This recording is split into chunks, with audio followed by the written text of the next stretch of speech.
அன்பார்ந்த ஆண்டவரே, இந்த அருமையான நேரத்துக்காக உமக்கு நன்றி செலுத்துகிறோம் சுவாமி. விசேஷமாக இந்த ஆராதனைக்காக நாங்கள் ஜெபிக்கிறோம். இந்த ஆராதனை முற்றுமுழுதாக உமது கரங்களிலே ஒப்பு கொடுக்கிறோம் ஆண்டவரே.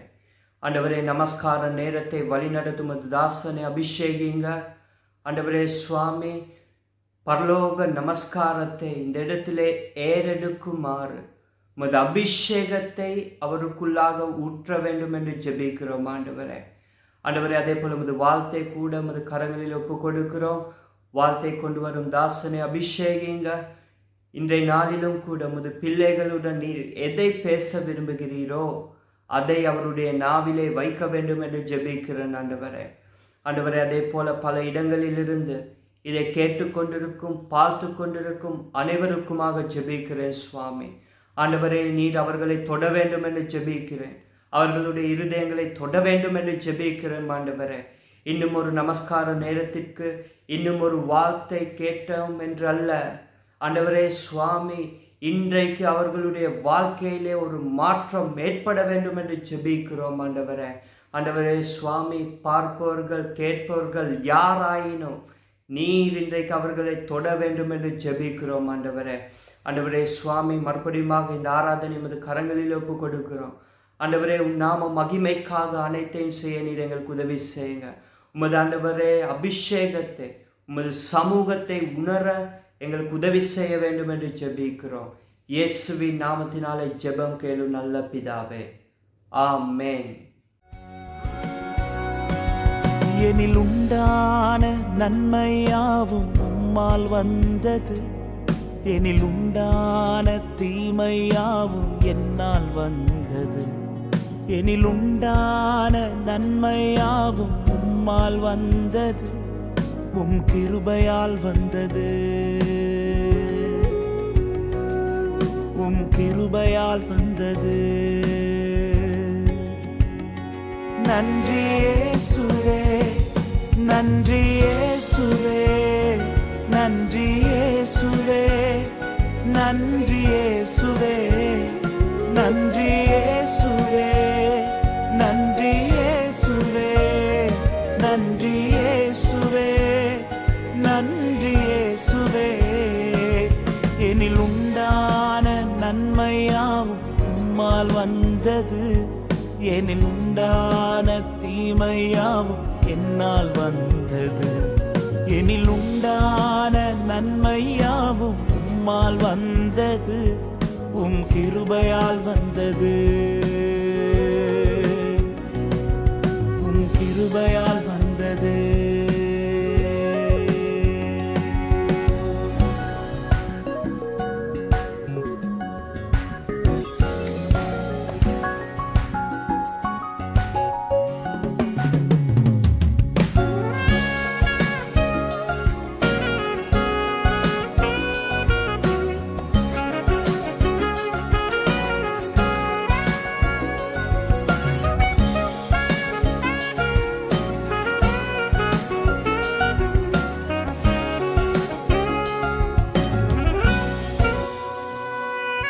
எனில் உண்டான உயர்வு யாவும் உம்மால் வந்தது, எனில் உண்டான தாழ்வு யாவும் என்னால் வந்தது. எனில் உண்டான உயர்வு யாவும் உம்மால் வந்தது, உம் தயவால் வந்தது, உம் தயவால் வந்தது. நன்றி இயேசுவே, நன்றி இயேசுவே, நன்றி இயேசுவே, நன்றி இயேசுவே, நன்றி இயேசுவே, நன்றி இயேசுவே, நன்றி இயேசுவே, நன்றி இயேசுவே. எனில் உண்டான உயர்வு யாவும் உம்மால் வந்தது, எனில் உண்டான தாழ்வு யாவும் என்னால் வந்தது. எனில் உண்டான உயர்வு யாவும் உம்மால் வந்தது, உம் தயவால் வந்தது, உம் தயவால் வந்தது.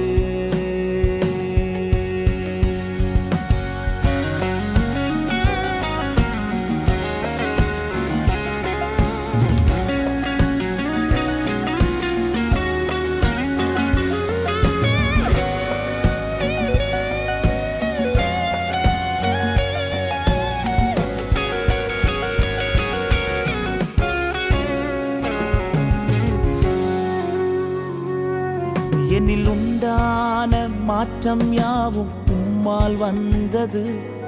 என்னில் உண்டான ஏமாற்றங்கள் என்னால் வந்தது. என்னில் உண்டான மாற்றம் யாவும் உம்மால் வந்தது. உம் அன்பால் வந்தது. உம் அன்பால் வந்தது.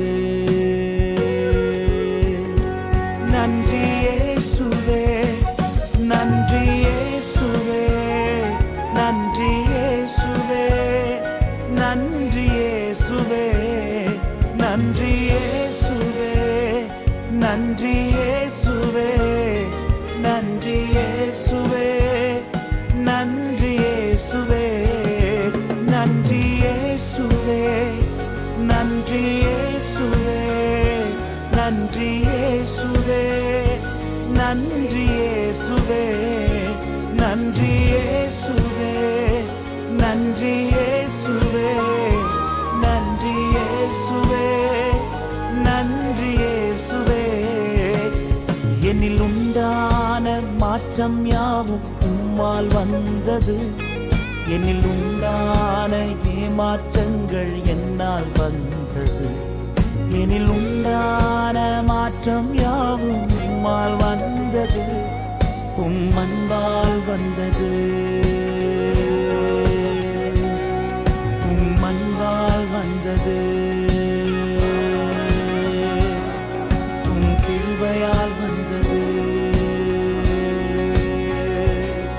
உம் தயவால் வந்தது. உம் அன்பால் வந்தது. 3 அதிகாரம் 11 தொடக்கம் 14 வரையான வசனங்கள்.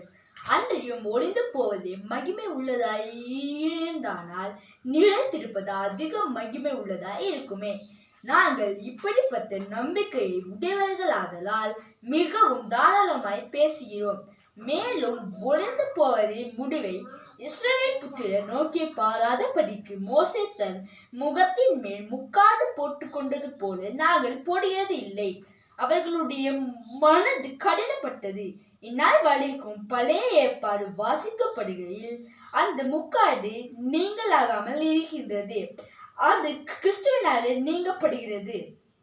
வாசிக்கப்பட வேண்டிய நிருபவாகியம் வாசித்தாயிற்று. பள்ளத்தாக்கில் நடக்கும்போது என்னை காண்பவரே, தாகத்தாலே கதரும்போது என்னை கேட்பவரே. பள்ளத்தாக்கில் நடக்கும்போது என்னை காண்பவரே, தாகத்தாலே கதரும்போது என்னை கேட்பவரே. என்னக்கோ நீர் எந்த துணையாளரே, தாகம் தீர்க்கும் ஜீவ தண்ணீரே. என்னக்கோ நீர் எந்த துணையாளரே, தாகம் தீர்க்கும் ஜீவ தண்ணீரே. ஆவியானவரே, ஆவியானவரே, ஆவியானவரே, ஆவியானவரே. பள்ளத்தாக்கில் நடக்கும்போது என்னை காண்பவரே, தாகத்தாலே கதரும்போது என்னை கேட்பவரே.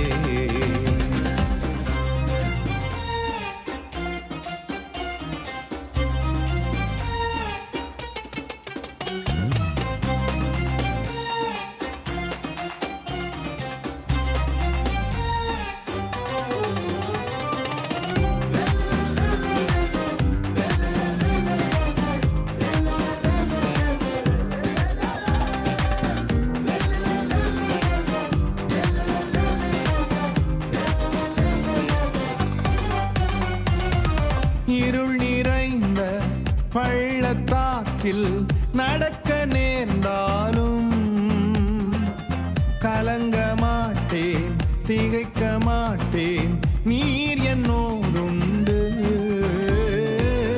இருள் நிறைந்த பள்ளத்தாக்கில் நடக்க நேர்ந்தாலும் கலங்க மாட்டேன், திகைக்க மாட்டேன், நீர் என்னோடுண்டு. வார்த்தையாலே தேற்றுவி, சமூகத்தாலே நடத்துவி.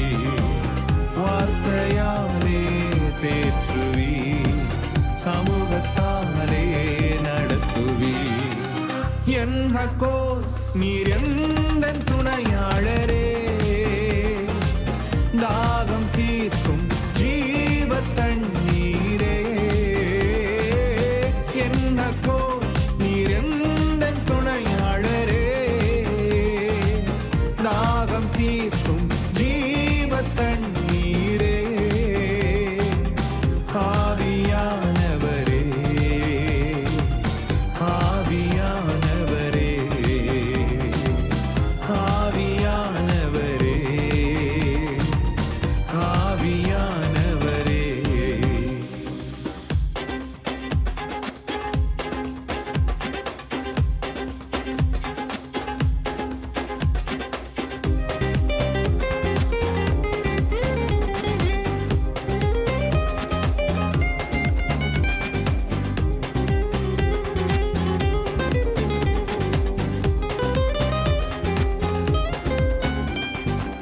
சோர்ந்து போகும் நேரத்தில் பலனை தருகின்றீ. சத்துவமில்லா வேளையில் அதை பெருகச் செய்கின்றீ. சோர்ந்து போகும் நேரத்தில் பலனை தருகின்றீ. சத்துவமில்லா வேளையில் அதை பெருகச் செய்கின்றீ. பலனடைந்திடுவே, உயரப் பறந்திடுவே, புது பலனடைந்திடுவே, உயரப் பறந்திடுவே.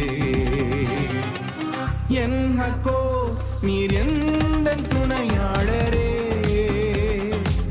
தாகம் தீர்க்கும் ஜீவ தண்ணீரே. என் ஹக்கோ நீர் எந்தன் துணையாளரே, தாகம் தீர்க்கும் ஜீவ தண்ணீரே. ஆவியானவரே, ஆவியானவரே, ஆவியானவரே, ஆவியானவரே. பள்ளத்தாக்கில் நடக்கும்போது என்னை காண்பவரே, தாகத்தாலே கதறும்போது என்னை கேட்பவரே. பள்ளத்தாக்கில் நடக்கும்போது என்னை காண்பவரே, தாகத்தாலே கதறும்போது என்னை கேட்பவரே. என் ஹக்கோ நீர் எந்தன் துணையாளரே, தாகம் தீர்க்கும் ஜீவ தண்ணீரே. என் ஹக்கோ நீர் எந்தன் துணையாளரே, தாகம் தீர்க்கும் ஜீவ தண்ணீரே. ஆவியானவரே, ஆவியானவரே, ஆவியானவரே, ஆவியானவரே. இன்றைய வேத வசனம் மத்தேயு 28 அதிகாரம் 16 தொடக்கம் 20 வரை. 11 சீசர்களும் கலிலேயாவிலே இயேசு தங்களுக்கு குறித்திருந்த மலைக்கு போனார்கள். அங்கே அவர்கள் அவரை கண்டு பணிந்து கொண்டார்கள். சிலர் சந்தேகப்பட்டார்கள். அப்பொழுது இயேசு சமீபத்தில் வந்து அவர்களை நோக்கி, வானத்திலும் பூமியிலும் சகல அதிகாரமும் எனக்கு கொடுக்கப்பட்டிருக்கிறது. ஆகையால் நீங்கள் புறப்பட்டு போய் சகல ஜாதியையும் சீசராக்கி பிதா குமாரன் பரிசுத்த ஆவியின் நாமத்தினாலே அவர்களுக்கு ஞானஸ்தானம் கொடுத்து, நான் உங்களுக்கு கட்டளையிட்ட யாவையும் அவர்கள் கைக்கொள்ளும்படி அவர்களுக்கு உபதேசம் பண்ணுங்கள். இதோ உலகத்தின் முடிவு பரியந்தம் சகல நாட்களிலும் நான் உங்களுடனே கூட இருக்கிறேன் என்றார். ஆமென். இயேசுவின் நாமத்தில் உங்கள் அனைவரையும் வாழ்த்துகின்றேன். இந்த வாரத்துக்கான எமது வேத வாசிப்பானது மத்தேயு எழுதின சுவிசேஷம் 28வது அதிகாரம் 16வது வசனம் தொடங்கி 20வது வசனம் வரையிலான வேத பகுதியாகும். இதைத்தான் நாங்கள் பிரதான கட்டளை என்று அடிக்கடி அழைக்கின்றோம். எங்கள் வேதாகமங்களில் கூட இந்த பகுதிக்கு பிரதான கட்டளை என்று தலைப்பு கொடுக்கப்பட்டிருக்கிறது. ஆங்கிலத்தில் கிரேட் கமிஷன் என்கிற வார்த்தை கொடுக்கப்பட்டிருக்கிறது. இந்த கிரேட் கமிஷன் என்கிற வார்த்தை 2 வெவ்வேறு வார்த்தைகளை உள்ளடக்கிய ஒரு பிரதான வார்த்தையாக காணப்படுகின்றது. அதாவது கோ அட்மிஷன் என்கிற 2 வார்த்தைகள். அதனுடைய அர்த்தம் என்னவென்றால், ஒரு குறிப்பிட்ட நோக்கத்தை நிறைவேற்றுவதற்கு இணைந்து செயல்படுவது என்ற அர்த்தத்தை அது குறிக்கின்றது. எனவே உலகம் முழுவதும் நற்செய்தியை பரப்புவது பற்றி நாம் பேசும்போது அதை நாம் பிரதான கட்டளையை நிறைவேற்ற வேண்டும் என்றே பேசுகின்றோம். உலகம் முழுவதும் இயேசு கிறிஸ்துவின் நற்செய்தியை பரப்ப வேண்டுமானால் நாங்கள் ஒன்றாக இணைந்து செயல்பட வேண்டும். இருந்தாலும் சில சமயங்களில் நாம் பிரதான கட்டளையை நிறைவேற்றுவதற்கு பதிலாக நாம் அதை செய்யாமல் தவிர்த்து விடுகின்றோம். இந்த பகுதியில் இயேசு நமக்கு அறிவுறுத்தும் மற்றும் அதிகாரம் அளிக்கும் அல்லது நம்மை செய்யும்படி அழைக்கும் இந்த காரியத்தோடு நாம் பார்க்கும்போது, நாம் போய் உலகம் முழுவதும் நற்செய்தியை பரப்பும் இந்த பணியில் ஒன்றாக ஈடுபட வேண்டும் என்பதை காண்பிக்கின்றார். ஆனால் நாங்களோ அவ்வாறு ஒன்றாக இணைந்து செயல்பட அநேக நேரங்களிலே தவறி இருக்கின்றோம். இதை சொல்லுகிற அதே நேரத்தில் இயேசு கிறிஸ்துவின் நற்செய்தியை உலகம் முழுவதும் எடுத்து செல்வதில் நம் அனைவருக்கும் ஒரு பங்கு இருக்கின்றது என்பதை நான் உங்களுக்கு நினைவுபடுத்தவும் சுட்டிக்காட்டவும் இங்கே விரும்புகிறேன். இது போதகர்களுக்கு மட்டுமல்ல, ஆசிரியர்களுக்கு மட்டுமல்ல, சுவிசேஷகர்களுக்கு மட்டுமல்ல, தலைவர்களுக்கோ சிறப்பு நபர்களுக்கோ திறமையானவர்களுக்கோ வரம் பெற்றவர்களுக்கோ என்று அங்கே ஒரு குறிப்பிட்டவர்களுக்கு மட்டுப்படுத்தப்பட்ட ஒரு காரியம் அல்ல. இயேசு கிறிஸ்துவின் நற்செய்தியை மற்றவர்களுடன் பகிர்ந்து கொள்வதில் நம் அனைவருக்கும் ஒரு பங்கு உண்டு என்பதை நாம் ஒவ்வொருவரும் புரிந்து கொள்ள வேண்டும்.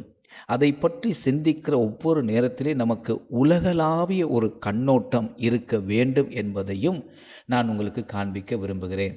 நாம் இருக்கும் இடத்தில் இருந்தே நாம் இந்த சுவிசேஷ அறிவிப்பை தொடங்க முடியும். அதை செய்யும்படிக்கு நான் உங்களை ஊக்குவிக்கின்றேன். ஏனென்றால் அப்போஸ்தல புத்தகத்தில் பரிசுத்த ஆவியானவருடைய வருகையை பற்றி இயேசு பேசுகின்ற போது அப்போஸ்தலர் 1வது அதிகாரம் 8வது வசனத்திலே அவர் இவ்வாறு கூறுகிறார்: பரிசுத்த ஆவியானவர் உங்களிடத்திலே வரும்போது நீங்கள் எருசலேம் தொடங்கி எனக்கு சாட்சிக்காரர்களாக இருப்பீர்கள் என்று இயேசு கூறுவதை நாங்கள் பார்க்கின்றோம். ஆனால் அது எருசலேமிலே அங்கே நின்றுவிடக்கூடிய ஒரு காரியம் அல்ல.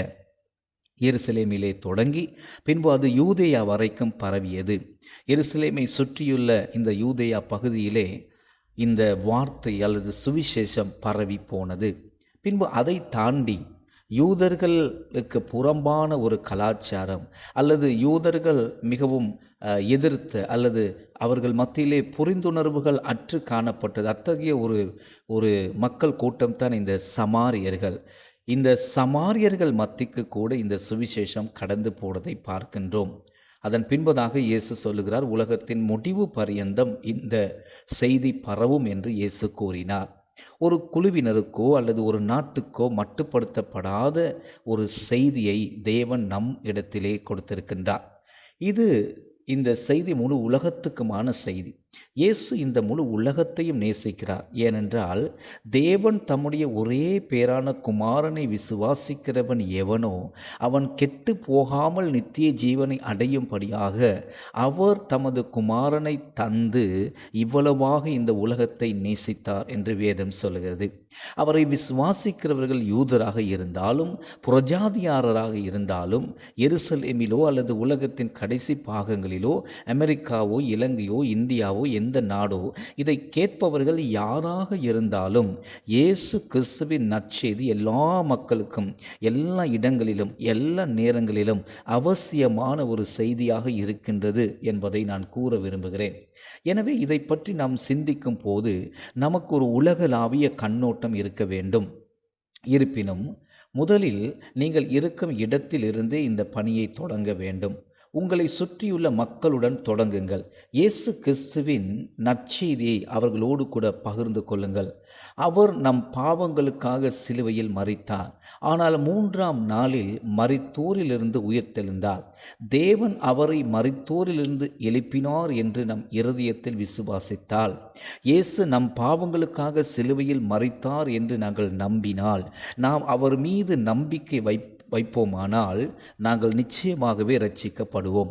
கர்த்தருடைய நாமத்தை தொழுது கொள்ளுகிற அனைவரும் இரட்சிப்பை பெற்றுக்கொள்வார்கள். இயேசுவே ஆண்டவர் என்று தங்கள் இருதயத்திலே அவரை விசுவாசித்து தங்கள் வாயிலே அதை அறிக்கையிடுகிறவர்கள் எவர்களோ அவர்களுக்கு இயேசு இரட்சிப்பை கொடுக்கின்றார். அவர்களும் அவர் கொடுக்கும் இரட்சிப்பை அனுபவிப்பார்கள். அதுதான் நாம் உலகுக்கு கொண்டு போக வேண்டிய ஒரே செய்தி. இந்த நற்செய்தி எவ்வளவு அழகானது என்பதை பாருங்கள். நற்செய்தி ஒரு கெட்ட செய்தி கிடையாது. நற்செய்தி என்பது நல்ல செய்தி. இந்த உலகிலே இன்று அநேக கெட்ட செய்திகளை நாங்கள் கேள்விப்படுகின்றோம். மக்கள் அந்த கெட்ட செய்திகளை கேட்டு அவர்கள் மிகவும் கலங்கி போகிறார்கள், பயந்து போகிறார்கள். அவர்கள் கேட்கும் கெட்ட செய்திகளினாலே சில நேரம் அவர்கள் மனம் சோர்ந்து போகின்றார்கள். அப்படிப்பட்டவர்களுக்கு இந்த நற்செய்தி அவசியப்படுகிறது. இயேசு கிறிஸ்துவில் காணப்படும் நித்திய ஜீவனை பற்றிய இந்த நற்செய்தி, இந்த நம்பிக்கை நற்செய்தி மக்களுக்கு தேவை. உலகிலே மிகப்பெரிய நற்செய்தியானது நம்மிடத்திலே தான் இருக்கின்றது. இந்த மகத்தான பணியை, செய்தியை உலகெங்கிலும் உள்ள அனைத்து மக்களுக்கும் எடுத்து செல்கின்ற மிகப்பெரிய கட்டளை நாம் ஒவ்வொருவரும் நம்மில் பெற்றிருக்கின்றோம். இந்த பணியை செய்யதான் கர்த்தர் நம்மை அழைத்திருக்கின்றார். அதை செய்ய அவர் நமக்கு அதிகாரம் அளிக்கின்றார். இதை செய்யக்கூடிய வழிகள் பல இருக்கிறது இல்லையா? நாங்கள் இதை செய்யும் வழிகளில் பல வழிகள் இருந்தாலும் அதில் ஒரு வழிதான் நற்செய்தியை நம் வாயிலே நாம் பேசி இன்னொருவருக்கு அறிவிப்பது. இங்கே நான் அமெரிக்காவில் இருக்கிறேன். இதை ஆன்லைன் மூலமாக நான் செய்வதால் உலகில் தொலைதூர பகுதியில் உள்ள மக்களுக்கு கூட என்னுடைய செய்தி போய் சேரக்கூடியதாக இருக்கிறது. நீங்கள் இந்த செய்தியை கேட்டு வேறு ஒருவரோடு கூட பகிர்ந்து கொள்ள முடியும். இதனால் அவர்களும் இந்த நற்செய்தியை கேட்க ஒரு சந்தர்ப்பம் அவர்களுக்கு வழங்கப்படுகிறது. அல்லது அவர் உங்களை யாரிடமாவது போகும்படியாக அவர் தூண்டலாம். அல்லது எங்கேயாவது ஒரு இடத்துக்கு போய் இந்த காரியத்தை செய்யும்படி உங்களை உந்தலாம். உண்மையிலே மத்திய 28வது அதிகாரம் 16வது வசனத்திலே நாங்கள் பார்க்கின்றோம். இயேசு அவர்களுக்கு போக சொன்ன கலிலேயாவில் இருக்கிற அந்த மலைக்கு 12 சீஷர்களும் கீழ்ப்படிந்து அவர் சொன்ன இடத்துக்கு போகின்றார்கள். அதன் முக்கியத்துவத்தை என்னால் வலியுறுத்தி கூறவோ விளக்கப்படுத்தவோ முடியாது. இயேசு நமக்கு சொல்லுகின்ற இடத்துக்கு நாங்கள் போக வேண்டும். அவர் யாரிடத்துக்கு போக சொல்லுகின்றாரோ அந்த நபரிடத்துக்கு நாங்கள் நெருங்க வேண்டும். உண்மையிலே அதை எப்படி நாம் தெரிந்து கொள்ள முடியும்? நாம் போகும் போதும், ஜெபிக்கும் போதும், கேட்கும் போதும் பரிசுத்த ஆவியானவருடைய வழி நடத்தலுக்கு நாம் பழக்கப்பட வேண்டும். அதற்கு செவி கொடுக்க வேண்டும். பரிசுத்த ஆவியானவர் நம்மை வழி நடத்துகின்றவராக இருக்கின்றார். ஒருவேளை நம் இருதயத்தில் ஒருவரை குறித்த ஒரு நினைப்பை நமக்குள்ளே வைக்க முடியும். அல்லது ஒரு சிலரை நம் நினைவுக்கு அவர் கொண்டு வர முடியும். நமக்கு அறிவுறுத்த அவராலே முடியும். அல்லது மற்றவர்களுக்கு ஏதாவது செய்ய நம் இருதயத்திலே சில ஆசைகளை அவருக்கு ஏற்படுத்த முடியும். நாம் அந்த வழி நடத்தலுக்கு கீழ்ப்படிந்து அவர் சொல்வதை செய்ய வேண்டும். என் வாழ்க்கையில் இருந்து இது சம்பந்தமான பல உதாரணங்களை எனக்கு கொடுக்க முடியும். நிச்சயமாகவே உணர்த்தப்படும் போதுதான் அவருடைய ஒரு குரலை கேட்டதே கிடையாது. ஆனால் உணர்த்தப்படும் போது நான் அங்கே அநேக நேரத்திலே அதற்கு கீழ்ப்படிந்திருக்கின்றேன். இப்போது இருக்கின்ற இந்த சேவன ஊழியம் கூட அவ்வாறு நான் பரிசுத்த ஆவியினாலே உணர்த்தப்பட்ட போது அதற்கு கீழ்ப்படிந்து ஆரம்பித்த ஒரு ஊழியமாக இது காணப்படுகிறது. அதற்கு முன்பு நான் ஒரு குறிப்பிட்ட தேவாலயத்திலே, ஒரு குறிப்பிட்ட இடத்தில், ஒரு குறிப்பிட்ட பிராந்தியத்தில் ஒரு போதகராக இருக்க வேண்டும் என்று நான் உணர்த்தப்பட்டேன். ஆனால் அதற்கு முன்பாக நான் உணர்த்தப்படவில்லை. அந்த காலத்திலே போகும்படியாக நான் உணர்த்தப்பட்டேன். வேதாகம கல்லூரியிலே பட்டம் பெற்ற பிறகு நேரடியாக ஒரு போதகராக செல்லக்கூடாது, கொஞ்ச காலம் இருந்து போக வேண்டும் என்று நான் உணர்த்தப்பட்டதுண்டு. நான் கோடை காலத்தில் பணிபுரிந்து கொண்டிருந்த இடத்துக்கு திரும்பி செல்லவும், அந்த இடத்திலே நான் பணிபுரிந்த என் கூட இருந்த மக்களோடு கூட நற்செய்தியை பகிர்ந்து கொள்ளவும் நான் அழைக்கப்பட்டிருப்பதாக நான் உணர்ந்து பரிசுத்த ஆவியானவராலே வழிநடத்தப்பட்டு அந்த இடத்துக்கு போய் அந்த நாட்களிலே அங்கு இருந்த அநேகருக்கு சுவிசேஷத்தை அறிவித்தேன். இப்போது இருக்கின்ற இந்த ஆன்லைன் விஷயங்களுக்கு முன்பே நான் அங்கே ஒரு செய்தியை பதிவு செய்து ஒரு பிரசங்கத்தை பதிவிட்டு அதை ஒரு சிடியிலே நான் அங்கே நகல் செய்து நான் வேலை செய்கின்ற இடத்தில் இருக்கிற அநேகருக்கு அந்த நகலை பகிர்ந்து கொண்டதுண்டு. நான் நற்செய்தியை பகிர்ந்து கொண்டிருக்கிறேன். அந்த பதிவை நான் வேலை செய்த இடத்தில் உள்ள அனைவருக்கும் நான் கொடுத்திருக்கின்றேன். அவைகளுக்கூடாக கர்த்தர் என்னை வழி நடத்துகின்றார் என்று நான் உணர்ந்த நேரங்கள் அநேகம் இருக்கிறது. மற்ற நேரங்களிலே ஒரு சில நபர்களிடம் பேசுவதற்கு உணர்த்தப்பட்டதுண்டு. சில நேரத்திலே நாம் விமானத்திலே போகும்போது பக்கத்து வீட்டுக்காரரோடு, ஒருவேளை நாம் ஒரு உணவகத்தில் அல்லது வேறு ஏதோ ஒரு சூழ்நிலையில் இருக்கும்போது குறிப்பிட்ட நபரோடு கூட பேசுவதற்கு தேவன் நம்மை தூண்டி இருக்கலாம், உணர்த்தி இருக்கலாம். நாம் வெளியே போக வேண்டும் என்பதை அறிந்து கொள்ள வேண்டும். கர்த்தர் நம்மை போகும்படியாக சொல்லுகிறார். நீங்கள் புறப்பட்டு போங்கள் என்று சொல்லுகிறார். நமது விசுவாசத்தை நாங்கள் போய் பகிர்ந்து கொள்ள வேண்டும் என்பது நமக்கு தெரியும். இயேசு கிறிஸ்துவின் நற்செய்தி எடுத்துக்கொண்டு நாங்கள் போகத்தான் வேண்டும். எது எப்படி இருந்தாலும் இயேசு நம்மை வழிநடத்தும் இடத்துக்கு செல்வது தான் முக்கியம். சீஷர்கள் இயேசு சொன்ன அந்த மலைக்கு கீழ்ப்படிந்து போனார்கள். அந்த மலையை பற்றிய விசேஷ புனிதத்தன்மை எதுவும் கிடையாது. கலிலேயா மலை ஒரு புனிதமான மலை என்று ஒன்றும் கிடையாது. ஆனால் இயேசு அந்த மலை அண்டைக்கு போகும்படி சொன்னபடியால், சீஷர்கள் அந்த இடத்துக்கு போனபடியால் தான் அந்த மலை இன்றைக்கும் விசேஷித்த ஒரு மலையாக காணப்படுகின்றது. அங்கே அவர்கள் போன போது, சீஷர்கள் அந்த மலை அடிவாரத்துக்கு போன போது அங்கே இயேசு அவர்களுக்கு தன்னை காண்பித்தார், அல்லது இயேசு அவர்களுக்கு தோன்றினார்.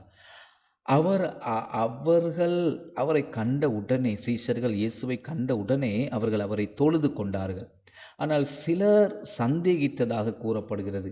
நமது வழிபாட்டின் நடுவில் கூட நமக்கு இன்னும் சந்தேகங்கள் வரலாம். நாம் பலவீனமாக இருக்கும் போது அவர் பலவானாக இருப்பதால், நம் விசுவாசத்தில் பலவீனமாக இருப்பதால் யாருமே நம்மை நாமே குற்றம் சாட்டி கொள்ள வேண்டிய அவசியம் கிடையாது.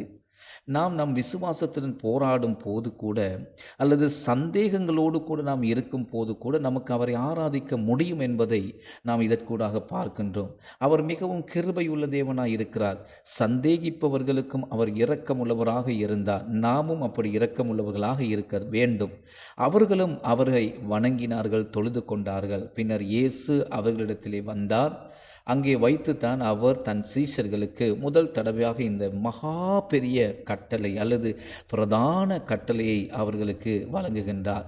அவர் அவர்களிடத்திலே வந்து, வானத்திலும் பூமியிலும் சகல அதிகாரம் எனக்கு கொடுக்கப்பட்டிருக்கிறது என்றார். அவர் நமக்கு சொல்லுகிறதை செய்ய அந்த வார்த்தை ஒரு நம்பிக்கை கொடுக்கிற வார்த்தையாக இருக்கிறது பாருங்கள். ஏனென்றால் அவர் எல்லாவற்றையும் ஆளுகிறார், ஆட்சி செய்கிறார். அவரை விட வேறு பெரிய சக்தி, ஒரு வல்லமை வேறு எதுவும் கிடையாது என்பதை அங்கே பார்க்கின்றோம். அவரை விட உயர்ந்த நாமம் வேறு எதுவும் இல்லை. அனைத்து அதிகாரமும், பரலோகத்திலும் பூமியிலும் உள்ள சகல அதிகாரமும் இயேசுவுக்கு கொடுக்கப்பட்டிருக்கிறது. எனவே நீங்கள் போய் சீஷர்களை உருவாக்குங்கள் என்று இயேசு கூறுகிறார். இயேசுவை பின்பற்ற மற்றவர்களை அலையுங்கள், அனைத்து ஜாதிகளை சீஷராக்குங்கள். மீண்டும் இந்த கட்டளை ஒரு மக்கள் கூட்டத்துக்கு அல்லது குறிப்பிட்ட ஒரு இடத்துக்கு மட்டுப்படுத்தப்பட்ட கட்டளை கிடையாது. அதை தாண்டி போகிற ஒரு கட்டளை. பிதா, குமாரன், பரிசுத்தாவின் நாமத்தில் நீங்கள் அவர்களுக்கு ஞானஸ்நானம் கொடுங்கள் என்றார். கர்த்தர் யார் என்ற சத்தியத்தை அறிந்து அவர்களுடனான உறவில் அவர்களை வளர்க்க வேண்டும். தண்ணீர் ஞானஸ்நானம் இதற்கு நல்ல ஒரு அடையாளம். நான் உங்களுக்கு கட்டளையிட்ட அனைத்தையும் நீங்கள் போய் அவர்கள் கை கொள்ளும்படி அவர்களுக்கு உபதேசம் பண்ணுங்கள் என்று இயேசு சொல்லுகிறார். இயேசு கிறிஸ்துவின் போதனைகள் மற்றும் அறிவுறுத்தலுக்கு நாம் கீழ்ப்படிய வேண்டும். அவர் நமக்கு கற்பித்த மற்றும் வாக்கு கொடுத்த அனைத்துக்கும் நாங்கள் கீழ்ப்படிய வேண்டும். உலகத்தின் முடிவு பரியந்தம் சதா காலங்களிலும் நான் உங்களோடு கூட இருக்கிறேன் என்றார். வேறு வார்த்தையிலே சொல்வோமானால், நாம் அவர் சொன்னதை செய்யும் போது கர்த்தர் நம்மோடு இருந்து அவரால் மட்டுமே செய்யக்கூடியதை நம்மை கொண்டு செய்ய அவர் என்றைக்கும் உண்மையுள்ளவராக இருக்கின்றார். எனவே உங்களை நான் ஊக்கப்படுத்த விரும்புகிறேன்.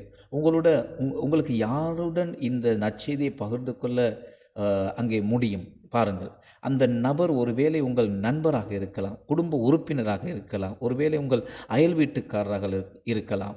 ஒருவேளை இந்த செய்தியை எடுத்துக்கொண்டு போய் அவர்களுடன் பகிர்ந்து கொள்வதற்கு தேவன் உங்களை அழைக்கலாம். இயேசுவின் நாமத்தில் நீங்கள் கீழ்ப்படிந்து போய் அந்த காரியத்தை செய்யுங்கள். இந்த நல்ல செய்தியை அறிவியுங்கள். கர்த்தர் நீங்கள் அப்படி செய்யும் போது அவர் உங்களை மென்மேலும் ஆசீர்வதிப்பாராக. நான் உங்களை ஊக்கப்படுத்த விரும்புகின்றேன். இந்த செய்தியை கேட்டு நீங்கள் அவ்வாறு செய்தால் கர்த்தர் உங்களை ஆசீர்வதிப்பார். கர்த்தர் தாமே உங்களை ஆசீர்வதித்து நடத்துவாராக. ஆமேன், ஆமேன். கர்த்தரின் நாமத்தை உயர்த்திடுவோம், அவரின் செயலை கொண்டாடிடுவோம். கர்த்தரின் நாமத்தை உயர்த்திடுவோம், அவரின் செயலை கொண்டாடிடுவோம்.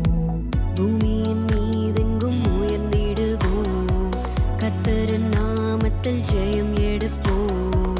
பூமியின் மீதெங்கும் உயர்ந்திடுவோம், கர்த்தரின் நாமத்தில் ஜெயம் எடுப்போம். கர்த்தரின் சார்பில் இருக்கும்போது எதுவும் நம்மை மேற்கொள்ளாது. கர்த்தரின் சார்பில் இருக்கும்போது எதுவும் நம்மை மேற்கொள்ளாது.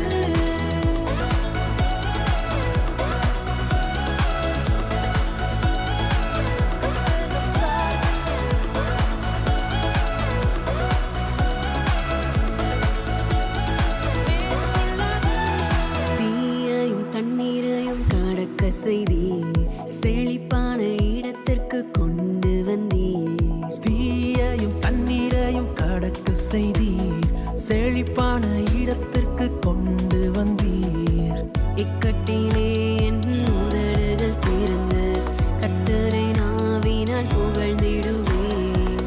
இக்கட்டிலே என் உதடுகள் திறந்து கர்த்தரை நாவினால் புகழ்ந்திடுவேன். கர்த்தரின் சார்பில் இருக்கும்போது எதுவும் நம்மை மேற்கொள்ளாது. கர்த்தரின் சார்பில் இருக்கும்போது எதுவும் நம்மை மேற்கொள்ளாது.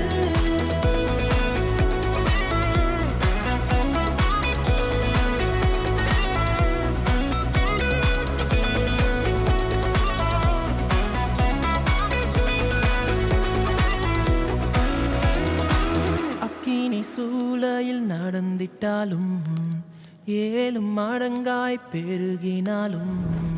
அக்கினி சூளையில் நடந்திட்டாலும் 7 மடங்காய் பெருகினாலும். அக்கினி மனம் உன்மேல் வீசுவதில்லை, தலையின் மூடி கூட கருகுவதில்லை. அக்கினி மனம் உன்மேல் வீசுவதில்லை, தலையின் முடி கூட கருகவில்லை.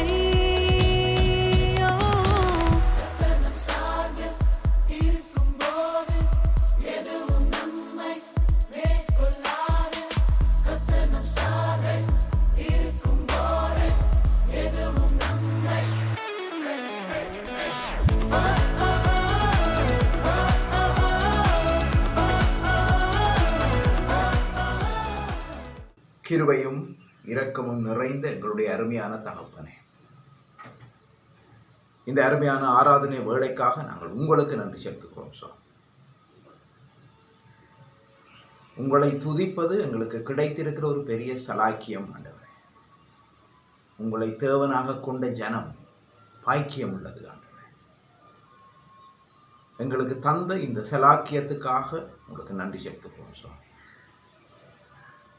இந்த ஆராதனை முழுவதிலும் நீங்கள் எங்களோடு கூட இருந்ததுக்காய் நன்றி செலுத்துகிறோம். இந்த ஆராதனையை வழங்கப்பட்ட செய்திக்காக நன்றி செலுத்துகிறோம் ஆண்டவரே. எங்களுடைய வாழ்க்கையில் அது கிரியை செய்யும்படியாய் ஆவியானவர் தாமே எங்களோடு இடைப்பட வேண்டும் என்று நாங்கள் ஜெபிக்கிறோம் ஆண்டவரே. கர்த்தாவே, நாங்கள் உலகத்துக்குள்ளே போகிற போது உங்களுடைய பலத்தோடும் உங்களுடைய வழிநடத்தலோடும் செல்ல உதவி செய்யுங்கள் ஆண்டவரே. உங்கள் கிருபையின் கரத்துக்குள், உங்கள் பராமரிப்புக்குள் எங்களை ஒப்புக் கொடுக்கிறோம். இயேசு கிறிஸ்துவின் இனிய நாமத்திலே ஜெபிக்கிறோம் எங்கள் நல்ல பிதாவே. ஆமேன். நம்முடைய கர்த்தராகிய இயேசு கிறிஸ்துவின் கிருபையும் பிதாகிய தேவனுடைய அன்பும் பரிசுத்தாவியாண்ட ஐக்கியமும் நம் அனைவரோடு கூட அவர் வரவரைக்கும் இருப்பதாக. ஆமென்.